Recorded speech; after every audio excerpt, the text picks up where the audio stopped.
दोस्तों, एक 25 साल की नौजवान महिला जो कि विधवा हो चुकी थी, एक दिन उसके घर पर 3 लोग आते हैं और उससे कहते हैं कि तुम चिंता मत करो, जैसे तुम्हारा पति गया है वैसे वापस भी आ जाएगा, लेकिन इसके लिए तुम्हें कुछ त्याग करना पड़ेगा। वो महिला कहती है कि बाबा, मैं कुछ भी करने के लिए तैयार हूं, बताओ आप मुझे क्या करना पड़ेगा। वो कहते हैं कि तुमने ये जो विधवा वस्त्र धारण कर रखा है, इसको अभी के अभी उतारना पड़ेगा। वो कहती है ठीक है बाबा। उसके बाद वो अपने कमरे में जाती है कपड़े बदलने के लिए। जैसे ही वो जाती है, ये तीनों उसके पीछे पीछे उसके कमरे में चले जाते हैं। वो उन्हें देखकर हैरान हो जाती है, कहती है बाबा आप लोग बाहर रुकिए, मैं अभी 2 मिनट में बदल कर आती हूं। लेकिन फिर वो कहते हैं कि ये सब तुम्हें हमारे सामने करना पड़ेगा। उसके बाद दोस्तों, उस महिला को वो करने पर वो मजबूर कर देते हैं कि जिसकी कल्पना भी नहीं की जा सकती। दोस्तों, एक बहुत ही हैरान करने वाली कहानी है। आइए जानते हैं पूरी कहानी इस वीडियो में। लेकिन वीडियो में आगे बढ़ने से पहले बस वही रिक्वेस्ट, वीडियो को लाइक कर दीजिए, चैनल को भी सब्सक्राइब कर लीजिए ताकि मेरा हौसला बढ़ता रहे। दोस्तों, ये कहानी है उत्तर प्रदेश के मऊ जिले की एक लड़की जिसका नाम किरण होता है। बहुत गरीब परिवार की बेटी थी, इसीलिए उसकी शादी भी एक गरीब लड़के से कर दी जाती है। किरण बहुत ही खूबसूरत थी, लेकिन वो बिल्कुल भी पढ़ी लिखी नहीं थी। तो जब जिससे उसकी शादी होती है दोस्तों, वो मुंबई में कमाता था और शादी के 1 साल बाद उसको एक बेटा पैदा होता है। दोनों पति पत्नी प्यार से उस बच्चे का नाम पट्टू रखते हैं। पट्टू का मतलब तोता होता है। दोस्तों, उसके बाद जो लड़का था वो मुंबई कमाने लगता है और 2-2.5 साल बहुत ही अच्छे से गुजरते हैं। लेकिन दोस्तों, एक दिन किरण को बहुत बुरी खबर मिलती है। दरअसल उसे उसके पति की मुंबई में एक हादसे के दौरान मौत हो जाती है और उसकी लाश को लोग घर भी नहीं ला पाते, वहीं पर उसका अंतिम संस्कार कर देते हैं। किरण की दुनिया उजड़ जाती है। तब तक जो उसका बेटा था पट्टू, वो 3 साल का हो चुका था। दोस्तों, जब पट्टू ने लोगों से ये सुना कि तुम्हारे पापा की मौत हो चुकी है, अब वो कभी नहीं आएंगे, तो फिर वो अपने पापा के लिए और रोने लगता है। वो अपने मम्मी से कहता है कि पापा कब आएंगे, क्यों हमें छोड़कर चले गए, और भगवान के पास गए तो फिर अपना सामान क्यों नहीं लेकर गए। उनकी साइकिल यहाँ पर है, उनके सामान यहाँ पर हैं। अब दोस्तों, ये सुनने के बाद जो किरण थी वो पट्टू को अपने सीने से लगाकर रोने लगती है। वो सोचती है इसको क्या जवाब दूं। जब वो रोने लगती है तो उसको रोता देख पट्टू वो चुप हो जाता है और अपनी माँ को ही चुप कराने लगता है। कहता है मम्मी तुम चिंता मत करो, पापा आएंगे, आखिर पापा को हमारी भी तो याद आती होगी। और उसके बाद अपने नन्हे नन्हे हाथों से अपनी माँ के आंसू पोंछने लगता है। अब उसके बातों को सुनकर किरण और रोने लगती है, खुद को संभाल नहीं पाती।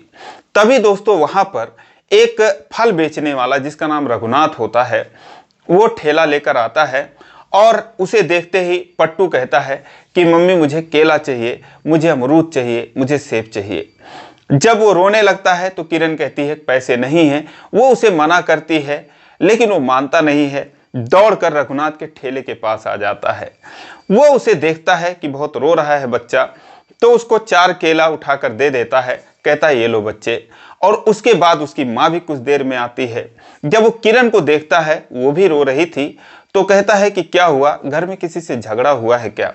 तभी पट्टू कहता है कि नहीं, वो मेरे पापा जो हैं वो मर गए हैं, इसीलिए मेरी मम्मी उनके लिए रो रही है, और अब मैं कोई चीज़ मांगता हूं तो मम्मी देती नहीं है। मेरे पापा मुझे बहुत कुछ चीज़ें देते थे। अब इतना सुनते ही जो रघुनाथ था वो भी बेचारा दुखी हो जाता है।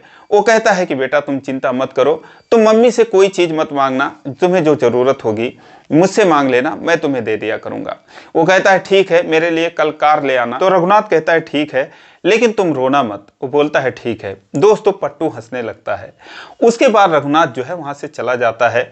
अगले दिन जब आता है उसके लिए कार लेकर आता है, और उसके बाद वो जब भी आता था उस बच्चे को, पट्टू को फल वगैरह दे दिया करता था, उसके लिए तरह तरह की चीजें लाता था। अब कुछ दिनों तक ये सिलसिला लगातार चलता रहा। अब जब भी वो आता तो किरण कभी कभी उसे पानी दे दिया करती थी, कभी कभी चाय वगैरह भी दे दिया करती थी। वो कहती थी कि एक तुम ही हो जो मेरे दर्द को कुछ समझते हो। दोस्तों, इसी तरीके से चलता रहा। तभी एक दिन किरण के घर पे 3 ऐसे लोग आ जाते हैं जिनका काम होता था लोगों को ठगने का। वो भोले भाले लोगों को बेवकूफ बनाते थे और मौका मिलने पर वो कुछ भी करने को तैयार हो जाते थे। ये लोग उत्तर प्रदेश के बहराइच जिले के रहने वाले थे। तो वो तीनों कुछ दिनों से उस इलाके में घूम रहे थे। वो गांव में ऐसे लोगों को टारगेट करते थे कि जो बहुत परेशान होते थे या फिर जिनका घर अकेले में होता था। अब जो किरण थी उसको चूंकि उसके सास ससुर ने निकाल दिया था, तो एक जगह उसकी मशीन थी खेतों में, वो वहीं पर रहती थी। तो ये तीनों वहां पर पहुंच जाते हैं। इससे पहले वो चाय की दुकान पर या राशन की दुकान पर उस परिवार के बारे में कुछ पता कर लेते थे जिनको इन्हें ठगना होता था या जिनको इनको शिकार बनाना होता था।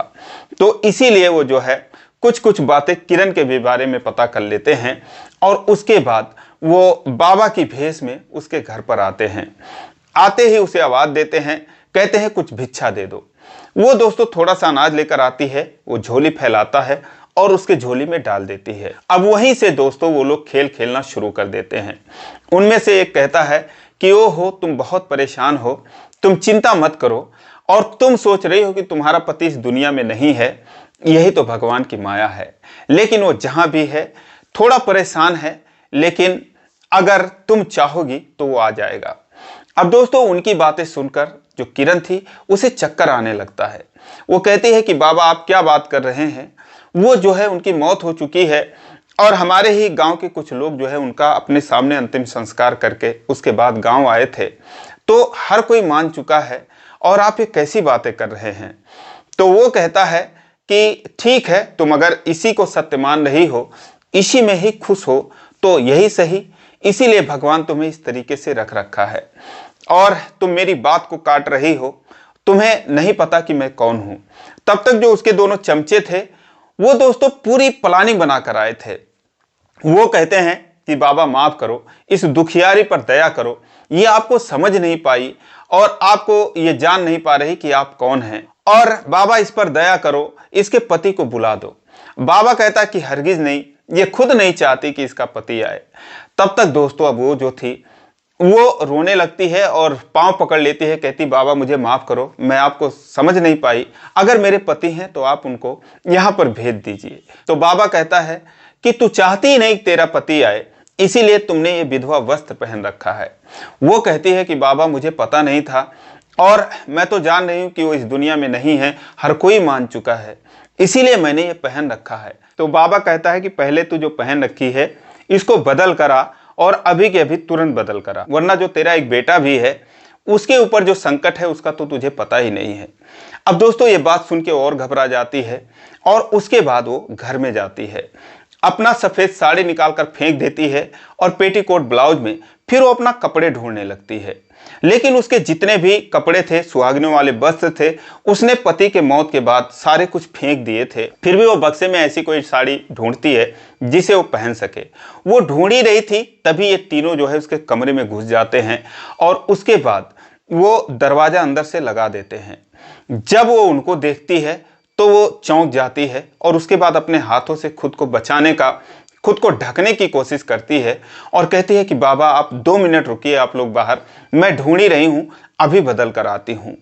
लेकिन दोस्तों अब वो जो है उनमें से एक जो है पट्टू सोया था चारपाई पर, जाता है उसके गर्दन पर चाप देता है और फिर उन लोगों का असली रूप सामने आता है। अब उनको देखकर जो किरण थी बुरी तरीके से घबरा जाती है, रहम की भीख मांगती है। तो जो बच्चे के पास था वो कहता है कि जरा भी शोर मचाने की कोशिश की या फिर यहाँ से निकलने की कोशिश की तो फिर तू समझ सकती है तेरे बच्चे के साथ हम लोग क्या करेंगे। अब हम लोग जैसे जैसे कह रहे हैं वैसा वैसा तुझे करना पड़ेगा। अब दोस्तों बुरी तरीके से फंस चुकी थी, शोर भी नहीं मचा सकती थी और उसके बाद वो मजबूर हो जाती है। अब दोस्तों वो लोग उसके साथ मनमानी करने लगते हैं, उसके पास भी बचने का कोई चारा नहीं था, उसे निर्वस्त्र करने लगते हैं। लेकिन दोस्तों तभी वहां पर रघुनाथ अपना ठेला लेकर आ जाता है और आने के बाद वो देखता है कि दरवाजा अंदर से बंद है। वो दोस्तों फिर पट्टू को आवाज लगाता है, कहता है पट्टू बेटा कहाँ हो तुम। अब जैसे ही अंदर आवाज जाती है तो वो तीनों चौंक जाते हैं कि ये कौन आ गया। और उसके बाद फिर वो कहते हैं उसे कि जा और दरवाजे पर बोल दे कि घर में कोई नहीं है। अब दोस्तों वो जैसा चाहते थे वैसा ही किरण को करना पड़ता है। उसके पास उसके अलावा कोई चारा नहीं था। वो दरवाजे पर आती है और कहती है कि पट्टू नहीं है, कहीं खेलने गया होगा, मैं घर में कुछ काम कर रही हूँ। उसके बाद दोस्तों वो फिर उसे लेकर वापस आ जाते हैं जहां पर वो मनमानी करने की कोशिश कर रहे थे। लेकिन रघुनाथ सोचता है कि 3 साल का बच्चा कहाँ गया होगा, यही कहीं आसपास में होगा, और उसके बाद वो वहीं पर बैठ जाता है। बैठने के बाद दोस्तों उसे कमरे के अंदर कुछ हलचल महसूस होती है, कुछ आवाज आती है। अब दोस्तों रघुनाथ जो है उसका दिल नहीं मानता, क्योंकि दरवाजा जो था वो 2-3 पटरों से ठोक कर बना था, बीच में हल्की सी दरार थी। तो उस दरार से अंदर झांकने की कोशिश करता है और दोस्तों अंदर का नज़ारा देखकर उसके पैरों तले जमीन खिसक जाती है। वो उन तीनों में से एक को देखता है और उसके बाद वो समझ जाता है कि हो ना हो अंदर किरण के साथ कुछ गलत हो रहा है, क्योंकि वो उन तीनों के बारे में जानता था। क्योंकि दोस्तों वो ऐसे लोगों के बारे में सुन रखा था जो लोगों को ऐसे बेवकूफ़ बनाते थे, और उनके बारे में भी सुन रखा था। अब दोस्तों जैसे ही वो देखता है कि अंदर कुछ ना कुछ जरूर गड़बड़ है, वो दोस्तों दरवाजा ठोकने लगता है, जोर जोर से धक्का मारने लगता है। अब दोस्तों जब दरवाजे पर ठोकर लगती है तो उन तीनों के होश भी उड़ जाते हैं। वो सोचते हैं कि गांव के कुछ लोग आ गए हैं और अब उनका बचना नामुमकिन है। उसके बाद वो बच्चे को भी छोड़ देते हैं और खुद इधर उधर छुपने की कोशिश करते हैं, लेकिन छुपने की भी इतनी जगह नहीं थी। अब दोस्तों वो तीनों किरण को छोड़कर छुपने की कोशिश करते हैं। किरण अपने कपड़े ठीक करती है और वो पट्टू को उठा लेती है, अपने सीने से लगा लेती है। पट्टू की आंख खुल जाती है और उन तीनों को देखकर वो डर जाता है, रोने लगता है। लेकिन तभी जो है रघुनाथ दरवाजा तोड़ देता है, कुंडी जो है वो टूट जाती है, और जैसे वो अंदर घुसता है ये तीनों निकल कर वहां से भागते हैं और ये उनके पीछे पीछे भागता है, शोर मचाता है, चिल्लाता है। दोस्तों कुछ ग्रामीण जो है दूर थे वो भी दौड़ते हैं और उन तीनों को दबोच लेते हैं। उसके बाद उनकी पिटाई वगैरह करते हैं और उसके बाद फिर पुलिस के हवाले कर देते हैं। वहां पर दोस्तों जब पुलिस उनसे पूछताछ करती है तो वो ऐसे कई मामलों में सम्मिलित पाए जाते हैं। कई लोगों की अस्मत लूट चुके थे, कई लोगों से रुपया पैसा लूट चुके थे। और दोस्तों उसके बाद जो है वहीं पर किरण को भी बुलाया जाता है और वहीं पर रघुनाथ को भी बुलाया जाता है। बहुत सारे लोग पुलिस चौकी में जाकर अपनी गवाही देते हैं। अब इन सब कामों में पूरा दिन बीत जाता है। जब शाम होती है रघुनाथ जो है फिर आता है किरण के घर पे, क्योंकि उसका जो ठेला था वहीं पर रह जाता है, तो उसी के घर में वो उसको रख देता है और उसके बाद फिर वो पुलिस थाने चला जाता है। अब जब शाम को आता है तो किरण उसे देखकर फूट फूट कर रोने लगती है। वो कहती है कि अगर तुम नहीं होते तो पता नहीं वो लोग मेरे साथ क्या करते, क्या पता वो मेरे बच्चे को भी छोड़ते या मुझे भी छोड़ते, जिंदा छोड़ते या नहीं छोड़ते, तो तुम जो है भगवान बनकर आए।